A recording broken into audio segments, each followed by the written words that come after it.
Merci de liker cette vidéo, je te prie, ainsi que de t'abonner à cette chaîne de manière à suivre son actualité, mais aussi de l'encourager dans son travail. Une chaîne au contenu unique que tu ne trouveras nulle part ailleurs. Bon visionnage.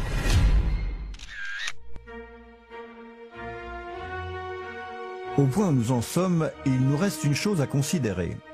S'il est vrai, comme tous ces éléments concordants semblent le montrer, que quelqu'un à la NASA a décidé de falsifier les voyages lunaires, il fallait évidemment convaincre les astronautes de réciter leur partie jusqu'au bout. Il n'aurait pas été possible de feindre d'aller sur la Lune sans leur pleine collaboration. Et les astronautes sont des personnes exceptionnellement courageuses, motivées par un profond sens de l'honneur qui leur vient de la pratique d'un métier où ils mettent quotidiennement leur vie en jeu pour faire avancer le progrès scientifique. Il n'a donc pas dû être facile pour eux de devoir accepter de participer à une bien triste mise en scène, juste pour satisfaire les exigences des États-Unis qui voulaient asseoir leur prestige face au monde entier.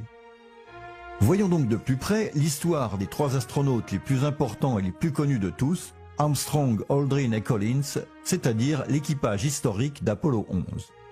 Le 24 juillet 1969, les astronautes Neil Armstrong, Buzz Aldrin et Michael Collins reviennent triomphalement de la plus importante mission jamais menée par l'homme dans l'histoire. Ils reviennent tout juste de la Lune. Ce sont les premiers êtres humains à avoir visité un autre corps céleste et à en être revenus sains et saufs. Sur le navire qui les a recueillis, le président Nixon est présent en personne. Après un bref échange devant les caméras, Armstrong, Aldrin et Collins sont placés en quarantaine et mis quelques semaines à l'isolement. Puis le 16 septembre, ils se présentent pour la première conférence de presse devant les journalistes du monde entier qui les accueillent par une bruyante standing ovation.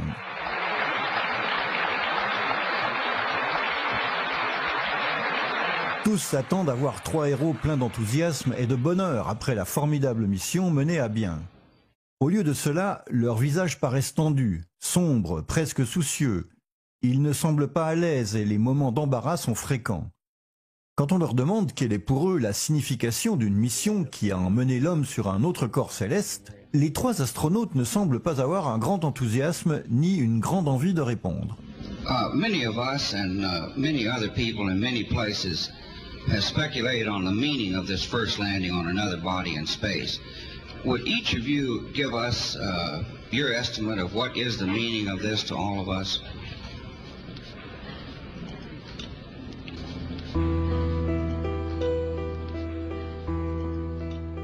Et quand Armstrong décrit leur aventure comme le début d'une nouvelle ère, il ressemble davantage à quelqu'un obligé de réciter un texte qu'à une personne convaincue de ce qu'elle dit.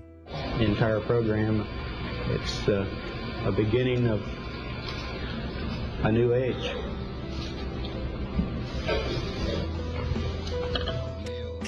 Mais le moment le plus embarrassant survient lorsque le célèbre journaliste Sir Patrick Moore leur demande s'ils ont pu observer les étoiles depuis la Lune.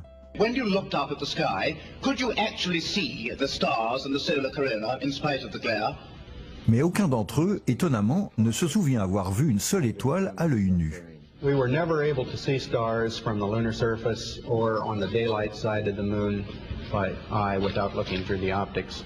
Même Collins, qui est resté à tourner en orbite lunaire alors que les deux autres descendaient à la surface de la Lune, ne se rappelle pas avoir vu une seule étoile. I don't remember seeing any. Ceci constitue un fait véritablement déconcertant, étant donné que leurs collègues des missions Gemini qui les ont précédés de quelques années dans l'espace se rappellent très bien avoir passé de longues heures justement à observer les étoiles. We'd spend several hours just with our faces pressed up against the window at night with all the lights turned down low and watching the stars. Les astronautes des missions de la navette spatiale comme James Reilly racontent eux aussi avoir vu littéralement des millions d'étoiles briller dans le cosmos. What are the stars like in space? Like, are they just brighter than on Earth, or how would you describe it? They're brighter, but they're different. A lot of things different about it. One, you don't have the atmospheric distortion, so they don't twinkle, right? So you see lots of points, and you see lots of points, and that literally millions of them. On se demande bien où sont réellement allés ces astronautes durant ces 8 jours qu'ont duré leur mission, s'ils ne se souviennent pas avoir vu une seule étoile. Un autre fait surprenant est que les 3 astronautes d'Apollo 11, au lieu de poursuivre une belle carrière ascendante au sein de la NASA, ont soudain décidé, au retour de leur mission triomphale, de quitter l'agence spatiale. À peine un an après leur mission, avec un programme Apollo encore pleinement actif, tous 3 démissionnent de la NASA. Armstrong disparaît littéralement de la scène, part vivre à la campagne et décide de ne plus donner d'interview, devenant alors timide et inapprochable. Et lorsque la NASA célèbre la fin du programme Apollo, qui en l'espace de 3 ans a emmené 12 hommes sur la Lune, Neil Armstrong, le plus important de tous, refuse de participer à la cérémonie. À son tour, Buzz Aldrin tombe dans une période de profonde dépression qui le porte, comme il le raconte lui-même, à l'abus de drogue et d'alcool. I thrived on addictive substances, alcoholism, and clearly that began to predominate in my unstructured life. En 1973, il apparaît sur une photo dans Paris Match, décidément changé dans son aspect. Aldrin déclare même au magazine français « On nous croit des héros, mais la Lune nous a brisés ». Lors d'une interview en 1994, on demande à Aldrin de donner un conseil aux jeunes qui, comme lui, veulent devenir astronautes. Mais au lieu de les encourager et de leur transmettre de l'enthousiasme, il les met en garde contre de possibles désillusions. Space and its frontiers certainly are new and challenging, and because they're new and challenging, they're also uncertain, and I think anyone aspiring that as a career field has to be equipped with a lot of patience and the ability to cope with things not turning out exactly the way they may perceive that they would ahead of time. Pourquoi un homme qui a mené à bien la plus importante mission de l'histoire humaine, plutôt que d'encourager ces jeunes, les met-il en garde contre les désillusions et les échecs? Ladies and gentlemen, Neil Armstrong. Armstrong lui aussi réapparaît de temps en temps en public, mais ce n'est certainement pas pour chanter les louanges de la NASA. Lors d'une cérémonie en présence de Bill Clinton en 1994, Armstrong prononce une phrase ambiguë et mystérieuse. Tandis qu'il parle à un groupe d'étudiants, il fait allusion à certains voiles qui protègent la vérité et que les jeunes devront lever pour aller de l'avant. We leave you much that is undone. There are great ideas undiscovered, breakthroughs available to those who can remove one of truth's protective layers. Par la suite, Armstrong fera de nouveau parler de lui lorsqu'il refusera de participer aux célébrations du 40e anniversaire des missions Apollo. En 2004, le réalisateur Bart Sibrel tourna un documentaire intitulé « Astronaut Gone Wild », dans lequel il interviewe les astronautes des missions Apollo et leur demande de jurer sur la Bible qu'ils ont vraiment marché sur la Lune. Il faut se rappeler qu'aux USA, le fait de témoigner en jurant sur la Bible filmée par une caméra peut être utilisé devant un tribunal contre la personne qui a juré, et en Amérique, le parjure peut être puni de prison.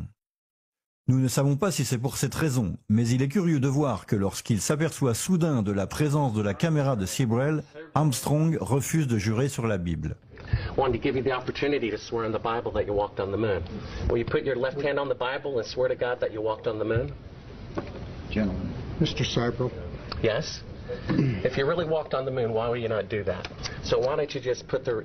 Même quand Sibrel lui offre 5 000 $ comptant à donner à une œuvre de bienfaisance, Armstrong refuse de jurer. You have $5,000 cash. You can give it to charity if you swear on the Bible that you walked on the moon. I have the tape. It'd be fine. Why don't you swear to... Why not? Why won't you do it? Aldrin aussi refuse de jurer sur la Bible. Why don't you swear on the Bible that you walked on the moon? Why don't you swear on the Bible that you walked on the moon? Sibrel continue d'insister et en arrive même à l'insulter, tant et si bien qu'Aldrin lui décoche un coup de poing au visage. Mais finalement, Buzz Aldrin, tout comme Armstrong, a refusé de jurer. Michael Collins, lui aussi, le 3e astronaute d'Apollo 11, refuse de jurer et s'enfuit même devant Sibrel comme s'il était le diable en personne. Asking you to swear in the Bible that you orbited the moon. Would you please go away? Well, if you really orbited the moon, why won't you swear in the Bible that you did so? I just don't understand why if you orbited the moon, you wouldn't have a problem about swearing to the Bible on it. Sibrel n'est évidemment pas un personnage qui se présente de manière amicale. Mais si l'un d'eux est effectivement allé sur la Lune, alors pourquoi ne pas jurer ? Il aurait suffi d'allonger la main sur la Bible et de dire « Je le jure ». pour se débarrasser une bonne fois pour toutes de ce personnage encombrant. En outre, Armstrong aurait même pu donner 5 000 $ à une œuvre avec ce geste. Mais aucun des 3 astronautes n'a voulu le faire. Pourquoi ?